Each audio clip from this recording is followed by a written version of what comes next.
बिस्मिल्लाहिर्रहमानिर्रहीम। हमारे साथ है लंदन से खालिद एच लोधी साहब। एक अरसा हो गया उनके साथ पाकिस्तान के हालात पर बात नहीं हो सकी। आज इमरान खान को और उनकी अहलिया बुशरा बेगम को तोशाखाना केस में सज़ा सुनाई गई है। 14 साल कैद की सज़ा, साथ जुर्माना भी, और इसके साथ साथ नाअहली वो भी 10 साल की। जबकि काजी फैसल साहब फैसला दे चुके हैं कि ताहयात नाअहली नहीं होगी बल्कि 5 साल की नाअहली होगी। लेकिन ये कानून मौजूद रहने दिया गया नैब के हवाले से कि नैब के केस में अगर किसी की नाअहली 10 साल की हो सकती है तो वो फिर 10 साल के लिए नाअहल होगा।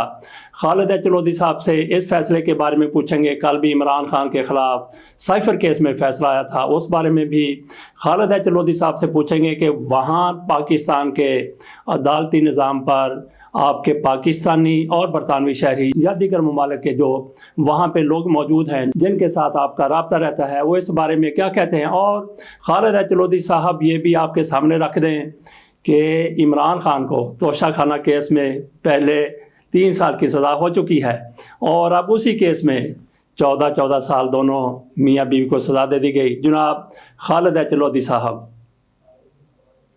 जी अस्सलाम वालेकुम। आपके सुनने वालों को भी मेरी तरफ से लंदन से सलाम। बहुत ही अफसोसनाक सूरत हाल है जी लंदन के अंदर कि जब कल 10-10 साल की सजा सुनाई गई पाकिस्तान के साबिक वजीर आजम और साबिक वजीर खारजा को, कि यकीन कीजिए कि यहाँ का मीडिया BBC से ले लें आप, अल जजीरा, CNN और स्काई टीवी, तमाम मीडियाज ने ये प्राइम स्टोरी नशर की यहाँ पे पूरी दुनिया में खबर गई है।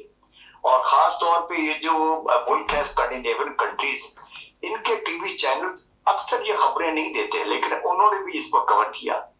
और बड़ी दिलचस्प बात यह है कि जिस टीवी ने इस खबर को कवर किया, उन्होंने साथ साथ इमरान खान की जो थी वेलफेयर अचीवमेंट्स, उसका भी तज़किरा किया कि उन्होंने पाकिस्तान में हॉस्पिटल बनाया जो कि वर्ल्ड के जितने हॉस्पिटल हैं उससे भी बड़ी उसकी हैसियत है पाकिस्तान के अंदर।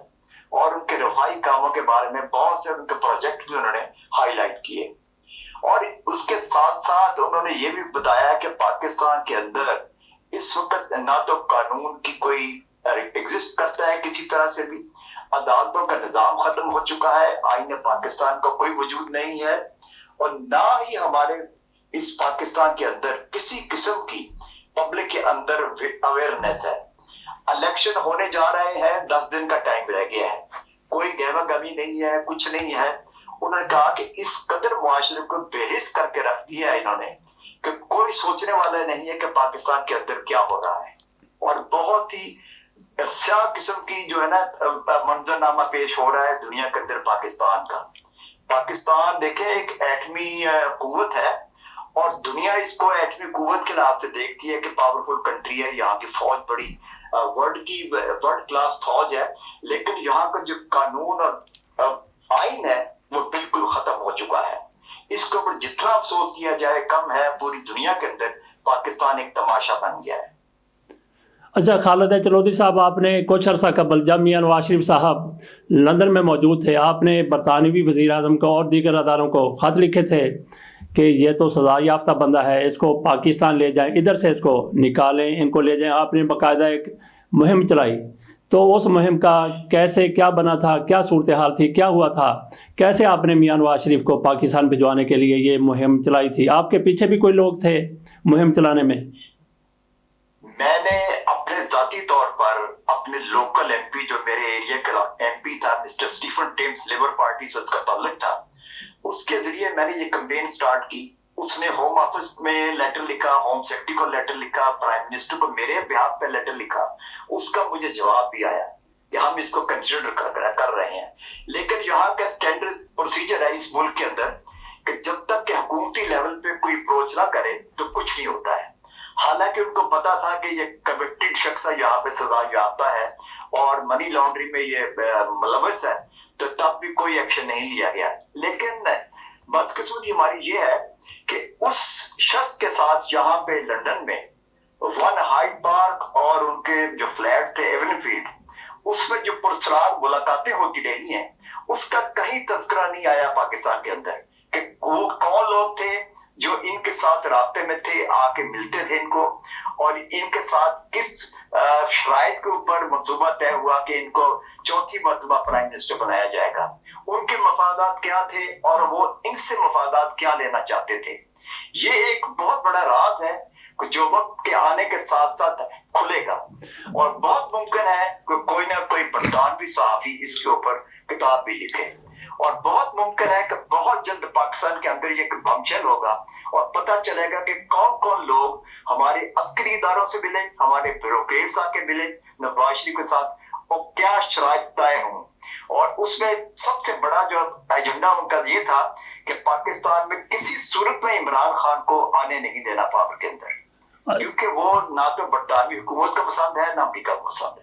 अच्छा, इससे हमें ये समझ आई, एक तो आप लंदन प्लान की बात कर रहे हैं, दूसरे ऐसे भी कोई लोग थे जो गैर मुल्की थे, वो भी मियां नवाज शरीफ से मिलते रहे, जैसे कि इंडियन कुछ लोग हैं, और ये भी कहा जाता है कि इसराइल से आए वो खुद भी नवाज शरीफ से मुलाकात करते रहे। बाकी तो वो अरब ममालिक के वफद वहाँ के लीडर वो तो नवाज शरीफ से मिलते ही रहे हैं। उनका एजेंडा ये था कि पाकिस्तान के अंदर जो सूटेबल लीडर होगा वो नवाज शरीफ है, इससे हर काम करवाया जा सकता है, हत्ता कि इसराइल को तस्लीम करवाने का एजेंडा भी शामिल था। उनके लिए बहुत आसान था कि ये इस शख्स को अगर लाया जाए तो अरब ममालिक जिनमें यूएई और सऊदी अरेबिया शामिल थे कि ये सबसे सूटेबल पर्सनैलिटी है पाकिस्तान के अंदर, और इमरान खान इस एजेंडे के ऊपर कतई काम नहीं करेगा, क्योंकि ये हो चुका है पहले कि इमरान खान के साथ मीटिंग हुई थी इसके ऊपर, तो इसने रिफ्यूज कर दिया था। अच्छा लोधी साहब, आप हमें थोड़ा सा हिंट दे दीजिए कि नवाज शरीफ साहब से जो मुलाकातें होती रही वहाँ पे, जिसको लंदन प्लान भी कहा जाता है, तो उसमें कोई हाजिर सर्वस उस दौर के आज के दौर के जज और जर्नैल भी मुलाकातों में शमूलियत इख्तियार करते रहे, मुलाकातें करते रहे हैं? जहां तक मेरी मालूमात है उसके मुताबिक retired colonel Qamar Javed Bajwa general और उसके अलावा हाजिर सर्विस जर्नैलों में से जिनके मैं नाम नहीं जानता हूं इस वक्त तक, लेकिन मिले जरूर हैं, और उनके नाम बताना भी नहीं चाह रहा सिक्योरिटी की वजह से जी। वो लोग आके उनसे मिलते रहे हैं, और उनकी मुलाकातें ना सिर्फ लंदन में हुई हैं बल्कि लंदन से बाहर एक मुकाम पर इनकी मुलाकातें हुई हैं जी। और ये मैं आपको इशारा दे सकता हूँ कि जहांगीर तरीन का जो फार्म हाउस है उसके अंदर भी काफी लोगों ने मुलाकातें की नवाज शरीफ के साथ, और जहांगीर तरीन की मौजूदगी में वहां भी मनसूबाबंदी हुई। अच्छा लोधी साहब, आप काफ़ी दिन रहे बेल्जियम में, गुज़श्ता दिनों छुट्टियों पे आप गए थे या बाहर जिस लिए भी गए थे, विज़िट करने गए थे। अच्छा, तो वहाँ पे हमें कहा जाता है कि पाकिस्तान के जो रिटायर्ड जर्नैल हैं वहाँ उन्होंने बड़ी जायदादें उन्होंने ख़रीदी हुई हैं, तो कहीं आपको वो जर्नैल नज़र आए या उनकी जायदादें नज़र आई वहाँ पे? नहीं, ना तो मुझे बेल्जियम में इनकी कोई जायदादों का क्लू मिला है, ना तो ऑस्ट्रेलिया में किसी जजीरे का मुझे क्लू मिला है जी, क्योंकि इनकी प्रॉपर्टीज हैं जरूर यूरोप के अंदर, लंदन में भी हैं। ना सिर्फ जर्नैलों की प्रॉपर्टीज हैं, जजेस की भी हैं, यहाँ पे ब्यूरोक्रेट्स की भी हैं प्रॉपर्टीज यहाँ पे जी। और लंदन में नहीं, दुबई में भी है, बेल्जियम में है, और फ्रांस में है, सब लोगों की प्रॉपर्टीज हैं, सबने अपने बराबर हिस्से हासिल कर रखे हैं। अच्छा लोधी साहब, पाकिस्तान में जो 8 फरवरी को इंतखाबात हो रहे हैं उनका आप क्या मुस्तकबिल देख रहे हैं कि वाकई हो जाएंगे इंतखाबात, हो जाएंगे तो फिर तहरीक इंसाफ कहाँ पे? ये इनको इंतखाबात कहना ही गलत है, ये है ही नहीं, इलेक्शन ही नहीं है ये।